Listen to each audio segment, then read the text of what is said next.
Hi, and welcome back to InstaVision after our thrilling summer hiatus. Well, we come back with a bang. Our guest today is Mark Levin. He's president of the Landmark Legal Foundation. He hosts the Mark Levin Show, and he's got a new book out, which is drawing incredibly long lines at the book signings everywhere. It's The Liberty Amendments, Restoring the Constitutional Republic. And really, I can't believe how you do this, because every time you have a book come out, I see these videos on YouTube, and there are these lines of people wrapping around the block. And, you know, I've done book signings, and sometimes I've even been fairly happy with the turnout. But I've got to say, nothing like this. Well, I wouldn't say my wildest dreams. Of course I have this in my wildest dreams. But that's where this is, in my wildest dreams and in your actual life. So I guess you're onto something here. Well, these are just wonderful Americans, wonderful, loyal listeners to the program, Glenn. And they're very, very concerned about what's going on in this country. And, you know, these books I write, they're not comic books. They're not joke books. They're not co-authored by somebody who actually writes the books. They're books I talk about conservatism and liberalism. And in this case, I talk about the need to restore the republic. So you basically think our current constitutional system is more or less broken, and at least as it's applied. Why and how did that happen? Oh, I think it's broken very badly, and I think it's been broken for a long time. It's only gotten worse. Why and how did it happen? Because this was an effort by the progressives over 100 years.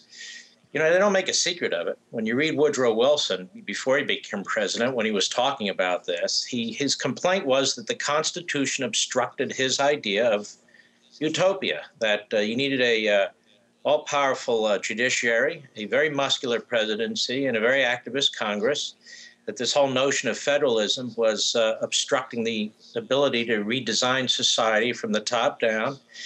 And basically, the Democrat Party has picked that up, and quite frankly, a lot in the Republican Party, wittingly or unwittingly, have picked it up too. And over time, the constitutional system has been chipped away at, and here we are today. Yeah, you know, all-powerful government is great if you're a member of the political class, and that Republicans are members of the political class too. So you have a book, and it's called The Liberty Amendments because it has a whole bunch of proposed constitutional amendments, as well as sort of a explanation of why we need them and why you picked them. You want to just sort of briefly say what you considered in deciding what changes to promote? Well, first of all, I just want the folks to know that the framers gave us a really wonderful thing, and it's called Article 5. The same framers who wrote the rest of the Constitution wrote Article 5 too. And there's a second process for amending the Constitution that's never been successful. And that is where 2/3 of the states make application to have a convention, not a constitutional convention, a convention to propose amendments to all the states. And then they can propose amendments, and that still has to be ratified by 3/4 of the states. So rather than Congress doing it, the states do it. And the states used to meet like this, believe it or not, all the time before there was a constitution.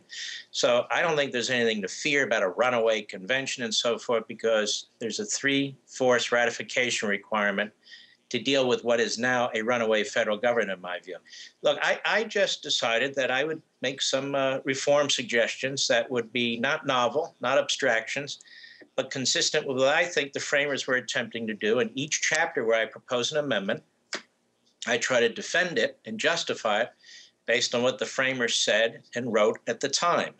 So there's 11 proposed amendments. I mean, there could be 12, could be 9. These are just mine. I don't have unassailable knowledge, just suggestions on what it might be like and how we could breathe life back into what I consider a very dormant Constitution. Yeah, we can't go through all of them in the amount of time we have here, but I mean, this is TV, this isn't talk radio where you can spend an hour. Let's talk about a few of these. One of the ones you come up with is term limits for Supreme Court justice, and then a 3/5 override of the Supreme Court that is an override of Supreme Court issued by a 3/5 vote of state legislatures. Why that one? Well, I think this is very, very important because we sit on the edge of our chairs every June waiting to see what the Supreme Court's going to do in one case or another, where one justice moves in one direction or another, and then all of a sudden the Constitution means A or the Constitution means B, like in Obamacare, and then we're told there's no recourse, and for the rest of time, this is how we're all going to live and so forth. Look, the framers never intended that the court would have this kind of power. Judicial review is an implied power. It's a necessary power. But the idea that in every single case, even where the breadth of society disagrees, that there's no recourse is absurd. So what I suggest is not only term limits for Supreme Court justices, and I'm not the only one to suggest this, although I've proposed this for 10 years, but so they can remain independent, it's 12 years, but 3/5 of the states or 3/5 of Congress could override a majority decision, not change it, but expunge it. And there's a number of examples of this. I mean, if the Kelo decision, the Korematsu decision, the Plessy decision, just a number of decisions where the court sometimes gets things right, quote unquote, and sometimes gets things very, very wrong. These people on the court, they're imperfect human beings, just like all the rest of us. Why should that be the final say? Why not 3/5 of the states and 3/5 Congress? Not majoritarianism, not plebiscites. I reject all of that, but a federalist or a more representative approach in some cases. Another proposal you've got is to, and you're right, by the way, there's a lot of people are proposing term limits for Supreme Court justices, and that's actually sort of an idea that's on both the left and the right in a lot of circles. Another suggestion you've got is to limit spending and taxing by, among other things, requiring that Congress pass a budget, or I think it's an automatic 5% budget cut kicks in if they don't year over year, and then capping spending at 17.5% of GDP, and capping tax receipts at 15% of an individual's income. Do you think that would sell? I think that just might. I don't know. It sounds pretty popular.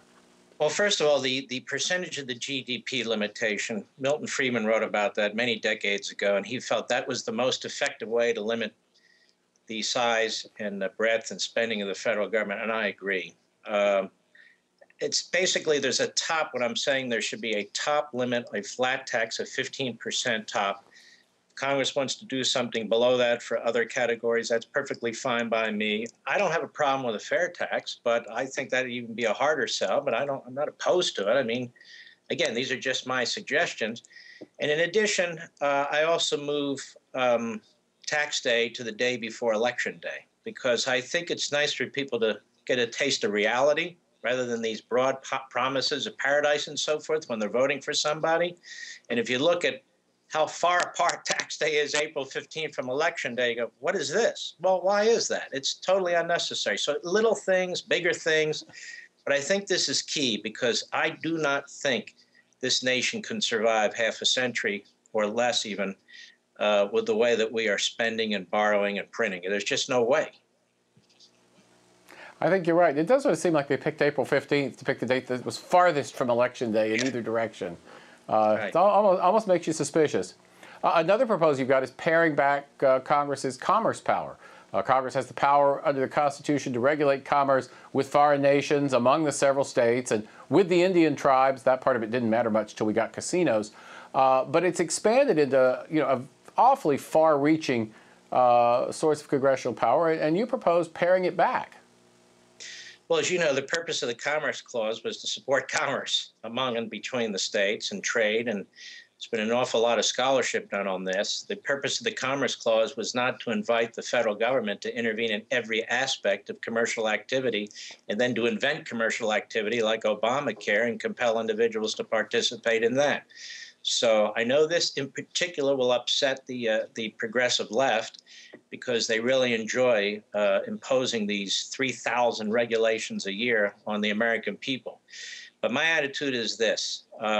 Somebody wrote, well, I guess you're against Fair Labor Standard Acts, or I guess you're against laws against kidnapping and so forth. First of all, I thought kidnapping, if you take somebody across state, is an interstate issue. But apart from that, if we were just talking about those things, I don't think I would have written this book. I don't think there'd be a huge problem, but we're not just talking about those things. What we're talking about is there's this endless effort to mandate or to eliminate or to interfere with private individual activity that the government has no business in. And even some of my conservative friends say, you've written this proposed amendment in such a way where states will decide drug policy. Well, yes, states will decide drug policy. It's called federalism. Now, either we support federalism or we don't support federalism.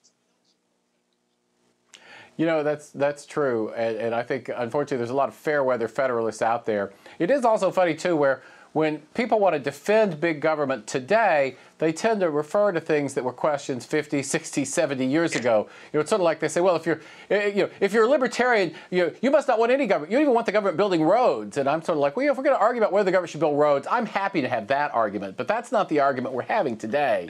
We're having the argument about Obamacare. You're quite right. How about we talk about at least the most recent half century, where we can address some of the things that are going on. They bring up things like, what did he bring up? The Fair Labor Standards Act. And by the way, every state sets up labor standards. Every state has laws against child labor. Every state has an environmental department. Every state has health and regulatory activity. So even if we want to debate that, it's not like there would be this complete gap. There's still these states, and some of them are very powerful and ubiquitous and so forth. But that's not what we're talking about. We're talking about a government that will not leave us alone. That is so true. Well, the interesting thing, when I looked at the whole thing put together, what it kind of reminded me of a little bit, and maybe this is partly because I also teach a course in state constitutional law, but it reminds me of a lot of state constitutions, because one of the things that differs between state constitutions typically and the federal constitution is they're very detailed and picky, especially about where the money comes from and where the money goes. And they seem to work much harder to tie the hands of the legislature than the federal constitution does. And I wonder if that's not in part because the state constitutions are more recent and written in response to more recent experience with bankruptcy, overspending, and general corruption than our Constitution, the federal Constitution, when it was written in the 18th century. Do you think it's just hard experience? It is hard experience. And when you tie hard experience with what the framers intended, this is the sort of thing you get. I mean, people talk about this professional ruling class in Washington. I call them governing masterminds and so forth. I don't know how you unravel that without unraveling that. And so for 100 years, we've been into this concentration of power mode in the central government, which is exactly what the framers rejected and why they wrote the Constitution the way they wrote it. So we need to unravel some of that. And let me tell you something, Glenn, the federal government's not going to unravel itself. The federal government's not going to reform itself. It's getting worse and worse and worse. The president's making these brazen announcements in violation of separation of powers. It's going to write laws, interpret laws, ignore laws. Congress is legislating in the most grotesque fashion with these massive omnibus bills, and they just plop them out there and pass them right away where the American people have no idea what they're doing. And the Supreme Court, I have a lot of libertarian and conservative friends who keep saying, we just need to get better members on the court, as if somehow people are more perfect when they're wearing robes. And what I'm saying is these branches of government have their roles, but it's time to give us some of our government back, to embrace our heritage, to breathe life back into our constitutional system. Well, I think you're absolutely right. I think it's tremendously interesting, and I hope a lot of people read your book, and judging by those lines, they probably will. Last question. This is a pretty tall order. What's the next step in making it happen, besides, of course, buying your book and maybe a couple extra copies to pass out to friends and neighbors, bar mitzvah gifts, whatever? I know how authors think. Well, look, the bottom line is this. First, we have to have our ideas. We need to discuss them, and we need to spread them over the dinner table and the breakfast table at churches and synagogues among our friends and so forth, so people can start to think about it and understand it and embrace it. Ideas can make an enormous difference, and already there are groups forming, and some groups that have already existed I wasn't even aware of, who are in fact planning for this. But I just want to tell people, particularly those in these dark blue states where you're saying, oh, great, you're right, my state won't participate. Just like we conservatives and libertarians don't believe in static economics, well, don't believe in static politics either. Events can change states. Cities are collapsing. States may collapse too. This can't continue forever. I do not see Washington changing itself. The framers of the Constitution, Mason in particular, said that they're going to give us this so there is recourse short of violence and revolution, so that when Congress or the federal government becomes oppressive, that was his word, and Madison, taking the notes at the convention, said, and Mason thought it would, that there is some form of recourse. I think we fight it out at the national level, but we better start thinking about the bottom-up grassroots federalism level, because honestly, that's really the only place where I think we're going to find systemic change over the long haul. I think you're right, and I think you're absolutely right that politics can change too. You know, I keep quoting Herb Stein, who said something that can't go on forever won't. And I think that's the definitive sentence about the decade we're in right now. There are a lot of things that can't go on forever, and they won't. Well, thank you for taking the time to join us. I really appreciate you tuning in from the bunker and talking to our viewers. It's an honor. Thank you for what you do for the media and people like me, and it's a great honor, Glenn. God bless you. Thank you so much. That was Mark Levin, author of The Liberty Amendments, Restoring the Constitutional Republic. You all know who he is anyway. We'll be back soon. In the meantime, have fun on the internet. Thanks.